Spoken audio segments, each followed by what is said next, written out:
ओम नमो भगवते वासुदेवाय। पिछले अध्याय में जैसे कि हमने पढ़ा कि किस तरह राजा चोल और विष्णुदास भगवान विष्णु के द्वारपाल बने। अब अगली कथा में हम कार्तिक मास महात्म्य कथा का 28वां अध्याय पढ़ने जा रहे हैं। पढ़े सुने जो प्रेम से वह हो जाए शुद्ध स्वरूप। ये 28वां अध्याय कार्तिक कथा अनूप। धर्मदत्त ने पूछा, मैंने सुना है कि जय और विजय भी भगवान विष्णु के द्वारपाल हैं। उन्होंने पूर्व जन्म में ऐसा कौन सा पुण्य किया था जिससे वे भगवान के समान रूप धारण करके वैकुंठ धाम के द्वारपाल हुए। दोनों पार्षदों ने कहा, ब्राह्मण, पूर्व काल में तृणविंदु की कन्या देवहूति के गर्भ से महर्षि कर्दम की दृष्टि मात्र से 2 पुत्र उत्पन्न हुए। उनमें से बड़े का नाम जय और छोटे का नाम विजय हुआ। पीछे उसी देवहूति के गर्भ से योग धर्म के जानने वाले भगवान कपिल उत्पन्न हुए। जय और विजय सदा भगवान की भक्ति में तत्पर रहते थे।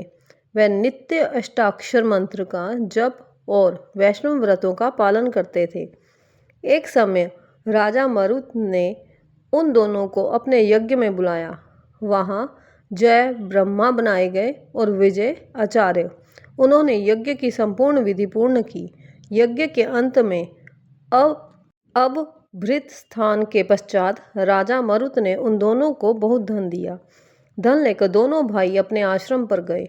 वहां उस धन का विभाग करते समय दोनों में परस्पर लाग डांट पैदा हो गई।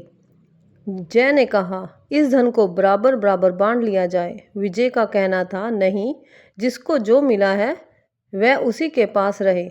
तब जय ने क्रोध में आकर लोभी विजय को शाप दिया, तुम ग्रहण करके देते नहीं हो, इसलिए ग्रह अर्थात मगरमच्छ हो जाओ। जय के शाप को सुनकर विजय ने भी शाप दिया, तुमने मद से भ्रांत होकर शापों दिया है, इसलिए तुम मातंग अर्थात हाथी की योनि में जाओ।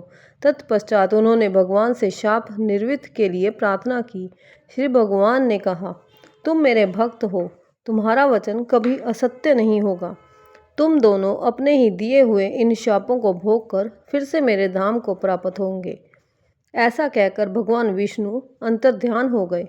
तदंतर वह दोनों गंड नदी के तट पर ग्रह और गज हो गए। उस योनि में भी उन्हें पूर्व जन्म का स्मरण बना रहा और वह भगवान विष्णु के व्रत में तत्पर रहे। किसी समय वह गजराज कार्तिक मास में स्नान के लिए गंड नदी गया तो उस समय ग्रह ने शाप के हेतु को स्मरण करते हुए उस गज को पकड़ लिया। ग्रह से पकड़े जाने पर गजराज ने भगवान रमानाथ का स्मरण किया। तभी भगवान विष्णु शंख चक्र और गदा धारण किए वहां प्रकट हो गए। उन्होंने चक्र चलाकर ग्रह और गजराज का उद्धार किया और उन्हें अपने ही जैसा रूप देकर वैकुंठ धाम को ले गए। तब से ये वह स्थान हरि क्षेत्र के नाम से प्रसिद्ध है। वे ही दोनों विश्व विख्यात जय और विजय हैं जो भगवान विष्णु के द्वारपाल हुए हैं।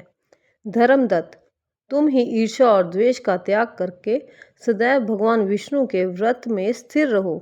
सामदर्शी बनो। कार्तिक, माघ और वैशाख के महीनों में सदैव प्रातःकाल स्नान करो। एकादशी व्रत के पालन में स्थिर रहो। तुलसी के बगीचे की रक्षा करते रहो।